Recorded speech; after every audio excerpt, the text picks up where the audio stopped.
So the Packers are coming off one of the most exciting victories that I think we've witnessed in a very long time. To do what they did in Jerry World when the Cowboys were favored by about 7 points, the number 2 seed, a young Packers team, the youngest team in the NFL, goes in and sort of puts the league on notice. Because I think for a while, as Packers fans have sort of slowly seen this offense progress as Jordan Love has improved, as he's taken massive strides forward the past 9 or 10 games, as well as this young Packers receiver core with Jaden Reed, Dontavian Wicks, Christian Watson, Romeo Doubs, Bo Melton, Malik Heath. And so we've been able to witness over the time this offense sort of take it to the next level. In this past week, all of America, all NFL fans got to witness just how good this Packers offense can be. And it was, I think, the best game that we've seen from them all season. And so it was the perfect time to do that, to play that way. And so now we are coming in on Saturday night against a very good 49ers team that is one of the best in the NFL. They are the number 1 seed for a reason. The Packers are the 7th seed. And I think there's a lot of different interesting things to look at in this game, things that could be impactful. One thing just off the top of my head to start off is the fact that this is a 49ers team that has been on a bye week. Brock Purdy and a few other players did not play in the Week 18 game. So Brock Purdy has not played football in about 3 weeks. And so I do wonder, is there going to be any rust? Because while I think coaches have to decide, do they want to risk their player maybe being a little rusty for not playing in 3 weeks or 2 weeks? Or do you want to put him out there and risk injury?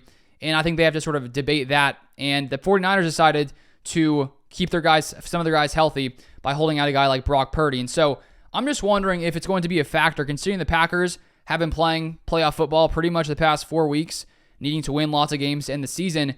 Could the Packers be a little more ready because they've been playing football every single week, where the 49ers have 2 weeks off? Sure, they'll be a little more rested, but at the same time, I think that could play in the Packers' favor.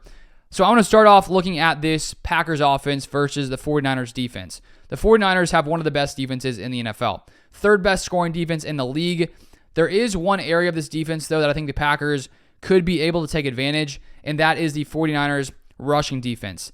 They are 14th in the NFL in yards per carry allowed at 4.1. If you look at their total rushing yards allowed, they're 3rd best in the NFL.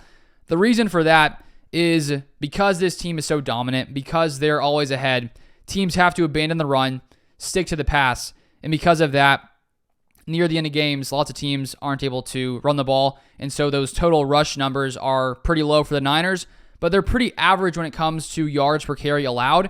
And so we all witnessed what happened with Aaron Jones last week, which has happened pretty much the last 3-4 games. Since Aaron Jones has returned from his injury, he has had over 100 yards, I think past 3 or 4 games. Last week in Dallas, 21 carries, 118 yards, 3 touchdowns, about 5.6 yards per carry. And the Packers did that against one of the better defenses in Dallas in the NFL. And so when you have Aaron Jones running the ball as he does, and then you add on top of that Jordan Love playing at an elite level, like one of the best quarterbacks in the NFL, and you also throw on the top of that the receivers playing out of their mind. Romeo Doubs, 6 receptions, 151 yards. You have, Luke Musgrave making some nice plays at tight end. The Packers have so many different weapons on offense that makes it tough for defenses to match up, because while the Cowboys did shut down Christian Watson, Jaden Reed, Romeo Doubs has a massive day. And that is the beauty of this Packers offense, that any day a different guy can have a big day. You may shut down Romeo Doubs.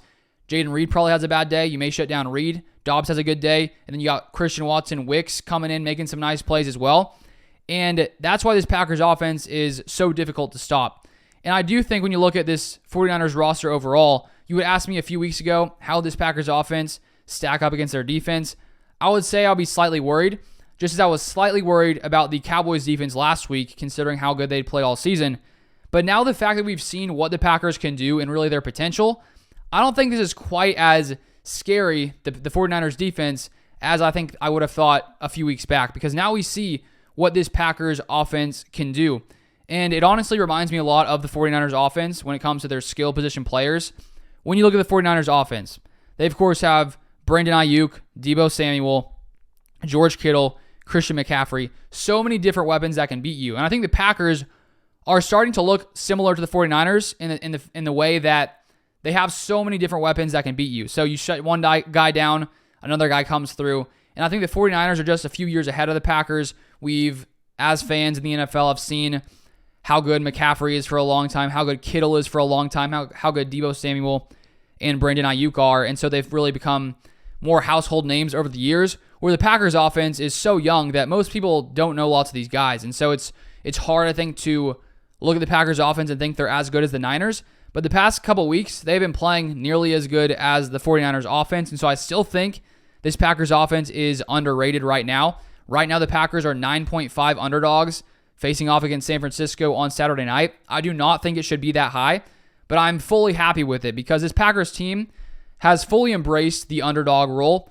Honestly, most of the season, you can tell that when other people were counting them out, the Packers were taking notice, recognizing, who is doubting this Packers team, and now we've seen them the past few weeks really silence most of the doubters. There's not many Jordan Love haters out there anymore, considering just how good he's been. And so I like where the Packers are right now. I like that they're still underdogs. They're still being counted out because that's exactly where, I think this team is thriving right now, being this underdog as the 7th seed. And when we look at the Packers offensive line, they played really well against Dallas. 0 sacks allowed. Matt LaFleur had a brilliant game plan to minimize Micah Parsons. I watched lots of different former NFL players breaking the game film down, like Dan Orlovsky, and they were talking about this split flow the Packers would run where lots of the offensive line zone blocks one way. They bring another guy across to hit Micah Parsons, sort of take him out of the play, and that sort of helped the Packers get the running game going all day long. And then they would run play action pass. They would fake toward the side to Parsons. Aaron Jones goes in there, blocks Parsons, and the Packers, for majority of the day, kept Jordan Love clean. And even when Jordan Love wasn't kept clean, he plays incredible when there's pressure rushing him at any time. He can make any throw at any time. We now see that, and we've seen that time and time again as we've watched Jordan Love over the season. And so I'm not that worried about this 49ers pass rush. If the Packers can keep this game close and be able to continue to rely on the run and stick to their game plan, not have to abandon it and pass the ball, that's going to be the best chance for the Packers. If they get down, 2-3 scores and they have to pass the ball, that's when it gets a lot harder to stop this 49ers pass rush when they don't have to worry about the run. Now if we move to the 49ers offense, I think that they have a lot more pieces than the Cowboys offense. And while the Cowboys offense was the best in the NFL, the best scoring offense this season, there's a lot more weapons who can beat you on the 49ers. If we look at the Cowboys weapons, I looked at their PFF grades for all their top weapons. CeeDee Lamb 6th, Brandon Cooks 54th, Gallup 70th, Jake Ferguson 10th, Tony Pollard 15th. Now listen to the PFF. Ayuk 2nd, Deebo Samuel 15th, Jennings 60th, Kittle 1st, Christian McCaffrey 2nd. And so while the Cowboys have a couple top tier weapons, I would say CeeDee Lamb is number 1. Outside of Lamb, Cooks hasn't really been great. Gallup hasn't really been great. Ferguson has been okay. Pollard has been average.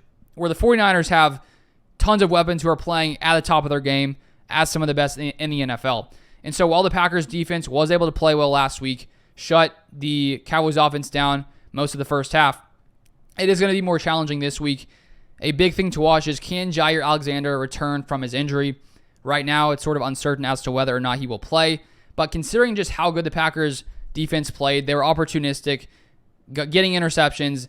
If they can do that against Purdy in this 49ers offense, that gives the Packers, an even better chance to win. No doubt when you win the turnover battle, it's more likely you win games. And one interesting stat to note, when Brock Purdy throws an interception this season, the 49ers are 2-4.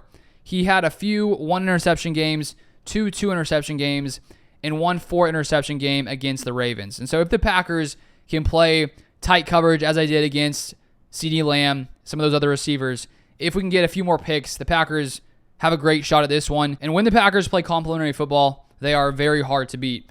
And if we look at the 49ers rushing attack this season, they have the 3rd most rushing yards in the NFL. And I think that when you look at the Cowboys rushing attack, they were 14th in the NFL.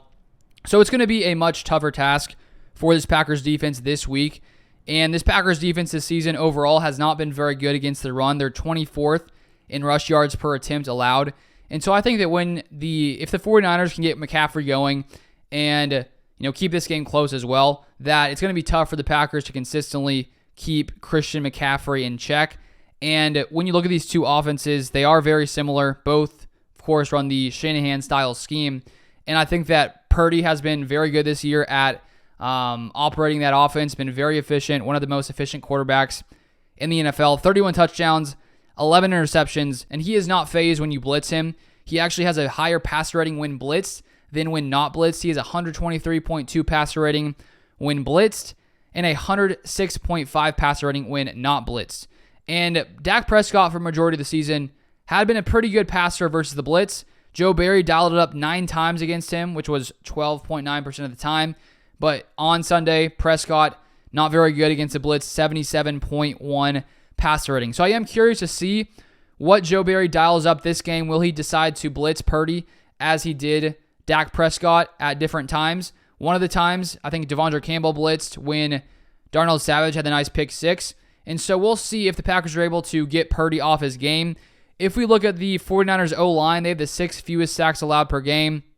The Packers have the 12th most sacks per game and the 6th highest pressure rate in the NFL. So all in all, I have a pretty good feeling about this game against the 49ers. I understand that this is a seemingly better team on paper. They have the more experienced players, more veteran players, older roster. They've had the success level for a lot longer time than this young Packers team has had.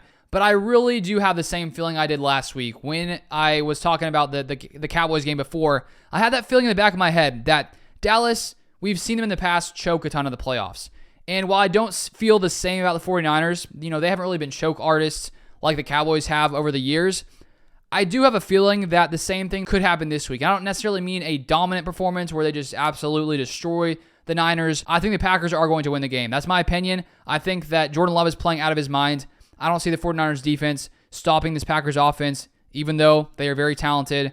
I think that the Packers defense should at least be able to keep it close. I think this game could be a lot closer. I think it will be a high-scoring game, in my opinion. So I'm going to say Packers win this game 30, 49ers 27. That is my final score prediction. If you would like more Packers content like this, feel free to subscribe down below, and I'll see you guys next time.